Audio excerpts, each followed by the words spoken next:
Bienvenue dans la vitrine des startups bruxelloises hébergées à BX1. 4 initiatives de jeunes entrepreneurs ou entrepreneuses vont être mises à l'honneur dans cette émission. Avec moi aujourd'hui Olivier Bonjean de Novable, à ses côtés Alexandre McCormack de Shape, Ségolène Martin de Cantify et Kevin François de Sagacify. Alors tous les quatre ont décidé de faire de leur passion un job. Et tous les quatre sont centrés, en tout cas leur job et leur start-up, sur l'intelligence artificielle. Sujet intéressant. Alors on va démarrer l'émission en faisant connaissance avec nos 4 as. Ils vont chacun et chacune vous vanter leur entreprise pendant un pitch de 20 secondes. Le premier à s'essayer à l'exercice, c'est Olivier Bonjean. On vous écoute Olivier, vous avez 20 secondes. Ok, moi c'est Olivier, cofondateur de Novable. Novable, c'est une société qui est active dans la corporate innovation, donc l'innovation dans les grandes entreprises. Nous, ce qu'on permet, c'est qu'on s'adresse aux responsables de l'innovation dans ces entreprises et on leur permet de découvrir, de rencontrer, de valider des partenaires qui peuvent venir nourrir leur besoin d'innover, de grandir, de se transformer. Oui. Tout ça avec l'intelligence artificielle. Eh bien, on expliquera tout ça dans l'émission. J'ai dit qu'il y en avait 3 autres. On va commencer par Alexandre McCormack qui, lui, nous vient en parlant de Shape. Quel est votre pitch en 20 secondes? De quoi s'agit-il? Donc Shape aide les organismes à réduire leur consommation dans leur bâtiment de 20% en moyenne. En fait, c'est parti du constat qu'un bâtiment sur 3 présente des fuites chaque année et ça contribue à hauteur de 20% dans leur consommation d'eau. Et donc Shape utilise l'intelligence artificielle pour révéler tout le gaspillage d'eau qu'il y a au sein du bâtiment. Une espèce de plombier finalement. De plombier 2.0. Ouais, c'est ça. Alors, on va passer à Ségolène Martin pour Cantify. Vous aussi, vous avez 20 secondes pour nous pitcher votre start-up. Eh bien, Cantify, nous, on utilise l'intelligence artificielle pour améliorer la santé humaine.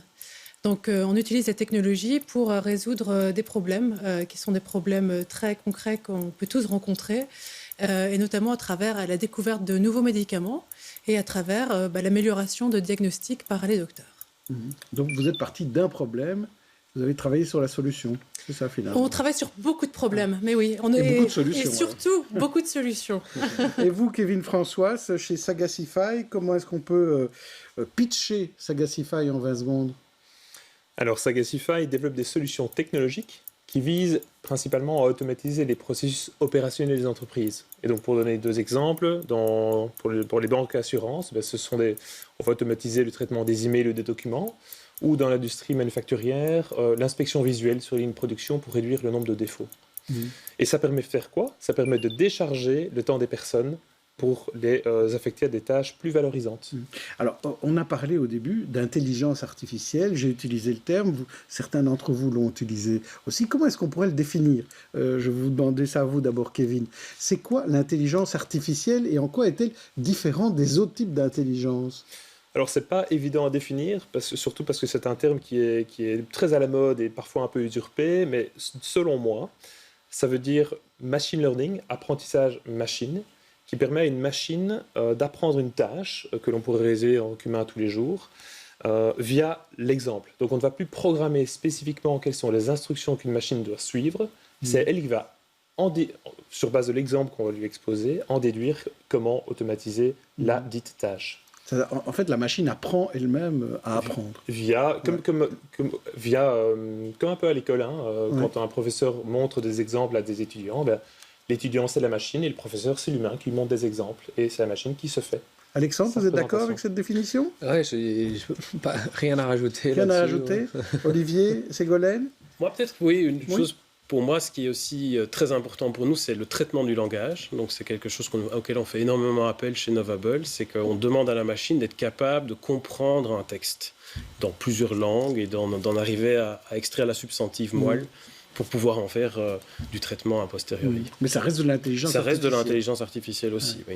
Alors justement, parlons dans votre cas de Novable. Vous dites que vous êtes là pour aider finalement à choisir un peu dans le maquis qui existe de tous les partenaires, de toutes les startups par exemple, d'en choisir une bonne. Et vous avez une espèce de modèle mathématique qui vous permet de tirer le gros lot? Tout à fait. Mais donc, en fait, c'est exactement ça. C'est qu'on utilise le traitement du langage pour, d'un côté, comprendre le briefing d'un de nos clients. Donc, je parlais d'un Innovation Manager tout à l'heure. Il a un problème, il cherche quelque chose. Et nous, on va essayer de comprendre mathématiquement ce qu'il dit à travers ce briefing qui est un texte. Et d'un autre côté, on a une base de millions de sociétés qui ont des caractères innovants, qui disent aussi des choses, qui déclarent des choses, mais pas seulement elles aussi. Les journalistes parlent d'elles, elles disent des choses sur les réseaux sociaux. On va aussi traiter tous ces millions de lignes de documents qu'on peut trouver pour essayer de comprendre ce qu'elle fait et éventuellement de matcher le chercheur, l'innovateur avec la start-up. C'est si difficile de trouver. On a absolument besoin d'une start-up pour aider là-dessus. On ne peut pas se débrouiller tout seul. Alors, si c'est dans le cadre de l'innovation de manière générale, je crois que c'est quelque chose que beaucoup de gens ont compris, c'est que collaborer avec des startups, ça peut être potentiellement une très très très bonne idée pour une corporate. Après, ce qui peut être compliqué, c'est de trouver la bonne, en effet, comme vous disiez. Alors, Ségolène Martin, dans votre cas, qu'est-ce qui était le déclic pour se dire, à un moment donné, on veut faire démarrer cette start-up Quantify? C'était quoi l'idée de départ? C'était un moment où on commençait un petit peu à parler d'intelligence artificielle et vraiment on s'est rendu compte mais l'impact que ça allait avoir sur la façon dont les gens travaillent, la façon dont les gens vivent. Et notre volonté avec mon cofondateur, c'était vraiment de faire partie de cette révolution, au-delà d'en faire partie, vraiment être un acteur, des acteurs de cette révolution de l'intelligence artificielle. Et maintenant, effectivement, on voit que l'intelligence artificielle, elle fait partie de notre vie quotidienne. Alors c'est drôle parce que quelquefois dans les médias, on parle un petit peu de l'intelligence artificielle comme quelque chose de mystérieux, d'un petit peu menaçant, mais tous les jours, nous tous, qu'on le veuille ou non, on a déjà eu recours à l'intelligence artificielle. On a trouvé ça généralement assez utile dans notre vie quotidienne. Et donc c'est vraiment une technologie qui se développe à grande vitesse et qui permet de faire des choses complètement incroyables, que ce soit sur la santé humaine, ou que ce soit sur des processus business, comme par exemple ce que Kevin... Vous, sur la santé, plutôt. Hein. Nous, c'est la santé. Alors, Alexandre McCormack, est-ce qu'il y a des études particulières pour étudier cette intelligence artificielle, pour être un as en la matière? Alors, des études particulières, oui, après, on peut aussi s'y intéresser par soi-même. À partir du moment qu'on est dans un parcours informatique, on peut s'y intéresser. Moi, personnellement, je ne suis pas développeur informatique, je ne suis pas un grand connaisseur au niveau de l'intelligence artificielle. C'est quoi votre spécialité? Moi, je suis ingénieur architecte. Ouais. Donc, je suis parti vraiment de l'observation de la problématique. Et puis, c'était de fil en aiguille à travers le développement de Shape. On a vu qu'on pouvait finalement faciliter certains métiers dans le bâtiment. Et même découvrir un peu la problématique du gaspillage d'eau en utilisant après l'intelligence artificielle. Et donc dans ce cas de figure-là, on a fait appel à des gens qui s'y connaissaient, soit des étudiants, des doctorants en la matière, soit aussi à des organismes, que ce soit lié à l'académique ou à des centres de recherche. C'est peut-être un point commun avec vous, Kevin Françoise, parce que vous aussi, vous partez de problèmes bien précis. Vous n'étiez pas loin, hein. Il y a eu des problèmes de déchets dans des containers, j'ai vu aussi. Vous avez fait des recherches là-dessus. Oui, c'est ça. Donc ça rentre directement dans une des capacités de l'intelligence artificielle à traiter automatiquement l'image, donc à inspecter l'image et détecter des défauts ou caractériser des éléments. Donc effectivement, on peut notamment automatiser l'identification de la qualité du déchet en fin de ligne de tri, par exemple. Moi, je pense que pour peut-être revenir à la question, je pense qu'il y a deux façons d'appréhender l'intelligence artificielle, soit du côté technologique, et là je conseille à tous les auditeurs de démarrer des études en informatique, je pense que c'est le vecteur le plus facile pour progresser là-dedans, et business aussi, parce qu'il faut, à la fin de la journée, quand on développe une solution, elle bénéficie à une entreprise, elle bénéficie à des utilisateurs finaux. Donc il faut vraiment une fibre business très forte pour s'assurer qu'on aille créer de la valeur avec une solution technologique. La solution en tant que telle n'est pas un tout. Il faut aussi s'assurer qu'on puisse créer la valeur. Mais ici, dans vos 4 cas, on parle de solutions technologiques, donc il faut quand même des gens très pointus. Est-ce que les relations avec les milieux académiques, c'est important, Olivier? Oui, je pense que ça l'est, parce que c'est vrai qu'on est quand même sur des choses qui sont relativement nouvelles. Hein. Ce n'est pas non plus nécessairement que des choses qui sont révolutionnaires, mais Mais je pense que nous, en tout cas, on est à la recherche de gens qui font des doctorats, qui font des recherches un peu plus pointues. On a certains contacts avec des écoles, notamment en France, des écoles qui fournissent de très très bons stagiaires, par exemple, en intelligence artificielle. Meilleur qu'en Belgique.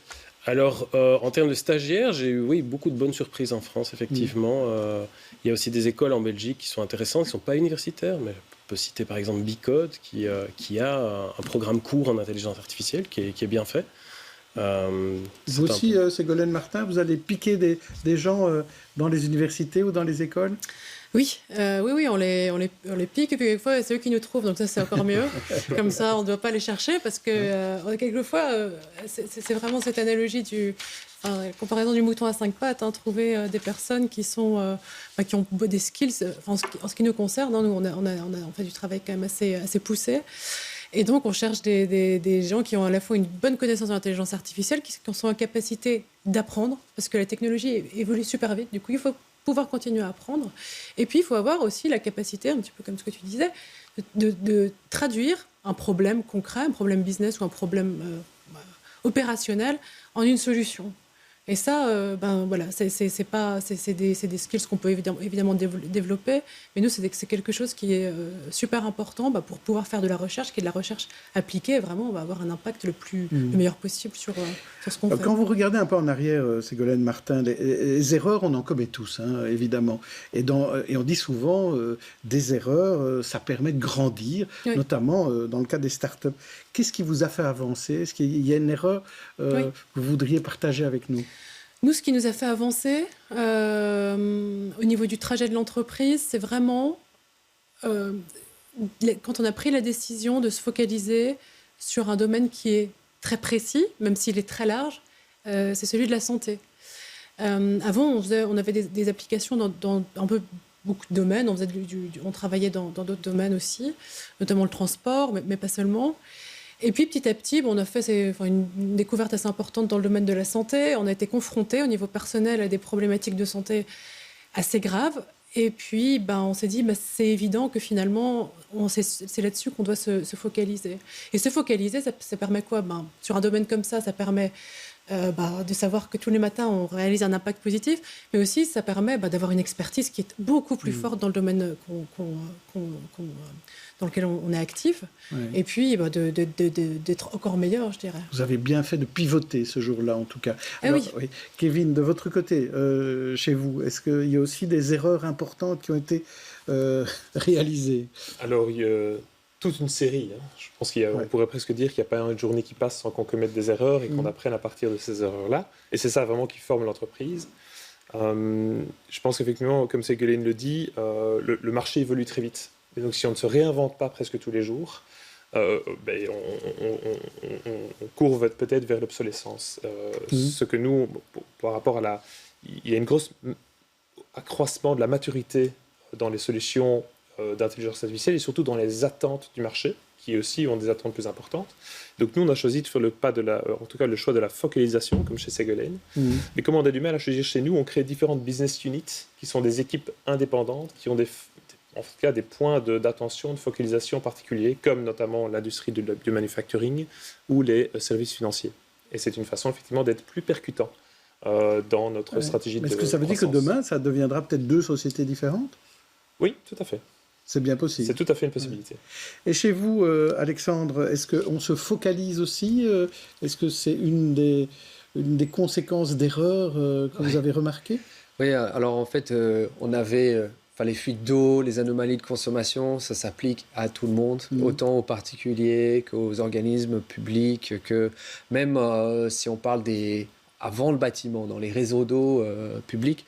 Et donc, on était face à ça. Il y a même des compagnies d'assurance, par exemple, qui payent les dégâts des eaux. Et donc, on fait dans les richesses au niveau du marché à adresser, que pour nous, le défi, c'était de se focaliser sur une problématique pour une application bien particulière.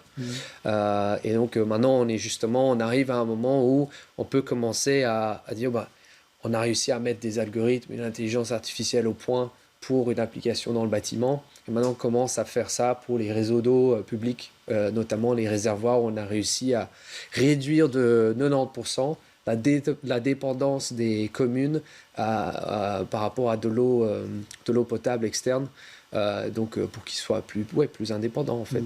Donc l'idée, vous, c'est d'appliquer à plein d'autres secteurs finalement, de passer d'un secteur à un autre. En tout cas, rester dans l'eau, très certainement, mais sur parce qu'il y a d'autres liquides, vous pourriez faire du pétrole. Il y a d'autres liquides, on parle d'air compressé, on parle de gaz, de pétrole, mais voilà, pour nous, l'eau, c'est...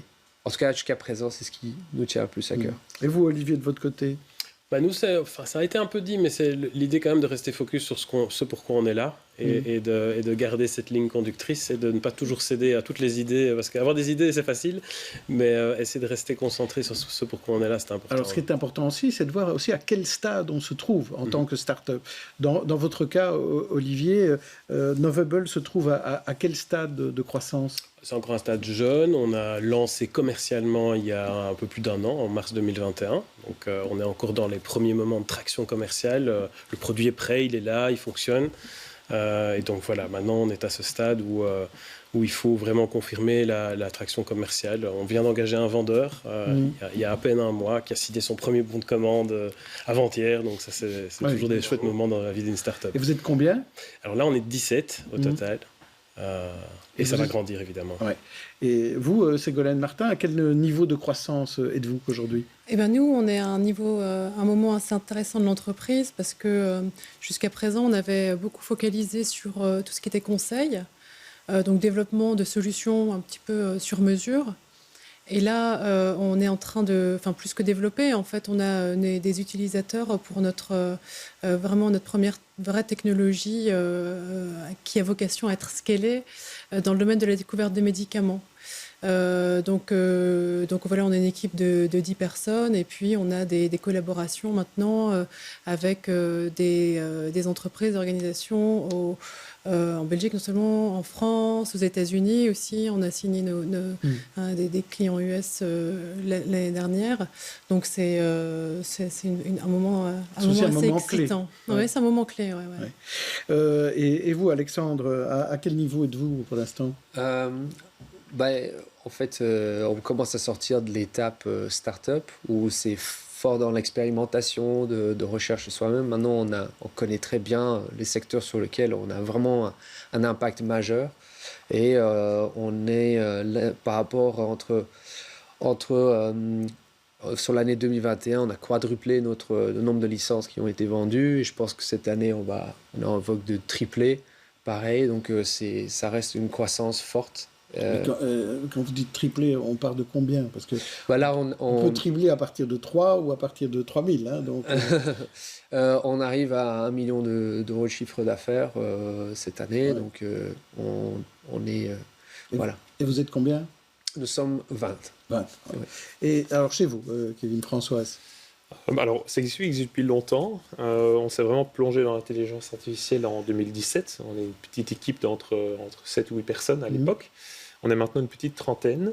On a bien grandi. Je pense que nos défis en matière de recrutement, c'est surtout pour alimenter les différentes business units qu'on crée, qui doivent garder un focus et un cap très important sur les problématiques sectorielles, en tout cas, qu'ils essaient d'adresser. Donc, on a toujours besoin autant de profils d'ingénieurs, mais on a vraiment de plus en plus besoin de profils d'analystes, de project managers ou en tout cas d'intégrateurs de nos solutions. Justement, vous êtes sur 2 pôles. Vous êtes à Bruxelles et en Wallonie aussi à Charleroi. Comment ça se passe à Bruxelles? Est-ce que l'écosystème est bon selon vous? Ou est-ce qu'il manque quelque chose? Alors, on concentre nos activités de recherche en Wallonie. Tout ce qui est ingénieur en machine learning et ingénieur software, data engineering. Et pourquoi? Parce que en fait, on est présent à Cisca, à Charleroi. C'est un écosystème très dynamique d'entreprises technologiques en colocation avec des grands industriels qui ont des besoins. En fait, comme vous le disiez, quelqu'un l'a dit sur le plateau, la collaboration entre les startups et les grands industriels est importante pour accélérer plus vite. C'est Olivier qui l'avait dit. Et la Cisca permet cette effervescence. Pour la R&D, c'est important. Par contre, sur Bruxelles, c'est là où on a un marché, en tout cas sur les services financiers plus importants. Donc, on a des équipes de project manager et de vente, en tout cas commercial, plus développé sur Bruxelles. C'est ça, donc le Donc ça dépend commercial à vraiment Bruxelles, du la secteur, recherche. en fait, le Oui, secteur oui. manufacturier plutôt en Wallonie, secteur des services financiers plutôt sur Bruxelles. Ségolène, chez vous, est-ce qu'il y a des remarques à faire sur l'écosystème bruxellois? Est-ce que vous êtes content d'être à Bruxelles? Oui, je pense que Bruxelles est aussi une ville qui est une ville internationale, hein. Donc de Bruxelles, on a effectivement accès au marché belge, mais on est rapidement à Paris, par exemple. Nous, on a des clients à Paris, on est rapidement dans d'autres endroits. Donc c'est une ville qui est aussi ouverte. Voilà, on a des bonnes universités, on a beaucoup d'efforts qui sont faits pour soutenir les entreprises. Donc, Tout le monde, il est beau, tout le monde, il est gentil. Olivier Beaujean, c'est merveilleux, Bruxelles. Moi, On peut dire la vérité ici. Moi, je hein. dis la vérité. Je suis content d'être à Bruxelles. Ouais. C'est un bon écosystème. Bon, c'est sûr que c'est pas Paris ou Berlin ou Londres en termes de start-up. Mais je trouve que quand on fait ses armes à Bruxelles, on a déjà prouvé pas mal de choses. Mais je crois qu'il faut très très vite quand même regarder ailleurs aussi et vite vendre à l'international. Nous, en fait, finalement, on a assez peu de clients en Belgique. On essaye vite de sortir de la Belgique. Je crois que tout le monde est dans ce cas-là. Alexandre, est-ce que l'objectif des cofondateurs chez vous, chez Shape, c'est de se dire, voilà, on va le plus loin possible et à un moment donné, on va retrouver des repreneurs et on abandonnera tout et on ira vivre sur une île déserte? Dites-nous la vérité. Non, il y a quelques, on en parle tout le temps. Il faut s'aligner avec ce genre de choses entre cofondateurs, effectivement. Mais sur les prochains 5 ans, je crois qu'on a des objectifs. Après, ça dépend chacun. Il y a des gens qui préfèrent justement le volet scale-up. Et puis après, peut-être d'autres qu'on arrive à 100 employés, par exemple, on l'espère. C'est peut-être autre chose à gérer et que c'est peut-être pas forcément ça qui nous botte finalement. Et donc, et aussi, on est une entreprise à voler à impact. Et donc, parfois, si c'est ça les valeurs qu'on porte, peut-être qu'une autre entreprise un jour qui a certainement des tentacules bien plus longs que la nôtre, peut-être qu'en reprenant notre solution au sein de leur groupe, va être amené à faire un plus grand impact. Donc ça aussi, c'est pas forcément toujours dire je vends, mais il faut savoir qu'est-ce qui va nous plaire. Ouais. Il y a à la fois vos valeurs, Voilà. il y a l'aspect financier, puis il y a l'aspect aussi de la belle vie, peut-être, Exactement. de se reposer après tout le travail accompli. Et chez vous, Kevin, François, est-ce que vous savez où vous allez?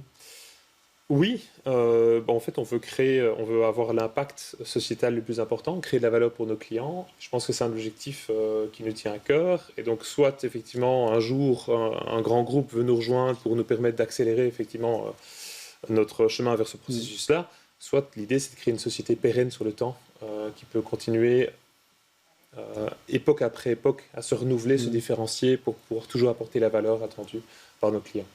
Même question pour Ségolène Martin, évidemment. Vous aussi, vous êtes dans le même état d'esprit? Oui, je pense que nous, ce qu'on a envie de... Vu l'impact, on en parle beaucoup, c'est important. Et l'importance de l'impact dans l'entreprise, je ne me verrais pas me séparer de mon entreprise avant d'avoir pu vraiment accélérer, par exemple, la découverte scientifique dans le domaine des médicaments. Je trouverais ça dommage, même si ce genre de technologie peut avoir de l'intérêt. On peut faire beaucoup. Et voilà, moi, je me vois continuer pour réussir à faire un maximum pour les patients, en fait. Oui, je suppose qu'Olivier ne dira pas le contraire non plus. Non. Moi, il y a quelque chose qui me drive dans la vie, c'est la création d'emplois. J'aime vraiment bien ça. Donc, créer de l'emploi de manière pérenne est quelque chose qui me touche beaucoup. Donc, c'est clair que voilà, on a l'ambition de devenir la référence en termes de corporate innovation en Europe, en tout cas. Si on arrive à faire ça en créant un certain nombre d'emplois et rendre ça pérenne, pourquoi pas dans un autre groupe un jour, qui sait, ce serait très bien. Et si c'est pour devenir une société autonome, c'est aussi très bien comme ça. Donc si on se revoit dans 5 ans, qu'est-ce que vous ferez, vous croyez, Olivier? Je serais en train d'ouvrir des... Une autre start-up ou quoi? Dans 5 ans, c'est pas impossible, je peux pas vous le cacher. Et vous, Ségolène? Déjà dans 5 jours, non, je rigole. Vous aurez trouvé un médicament merveilleux. C'est ça. C'est ça. Plusieurs même. Voilà. Ouais. Et vous, Kevin? Je pense que je serai toujours là. Comme me le disait Ségolène, la technologie évolue tellement vite qu'il y a besoin effectivement d'acteurs comme Satisfy ou Quantify pour pouvoir faire percoler cette innovation dans les entreprises. Et j'espère qu'on sera toujours là pour On aura toujours faire besoin de vous. fonctionner notre mission. Et vous, Alexandre, chez Shape? Nous, on a pour ambition de au moins emmener nos technologies dans un pays où c'est non seulement un problème économique, mais également social, enfin, le thématique de l'eau. Mhm. Et donc, oui, c'est vraiment lutter contre la pénurie. Ça, c'est un vraiment milestone important pour nous. Merci en tout cas à tous les quatre d'avoir partagé votre passion avec nous. On se retrouve lors d'une prochaine émission Startup Story et on découvrira 4 nouvelles startups.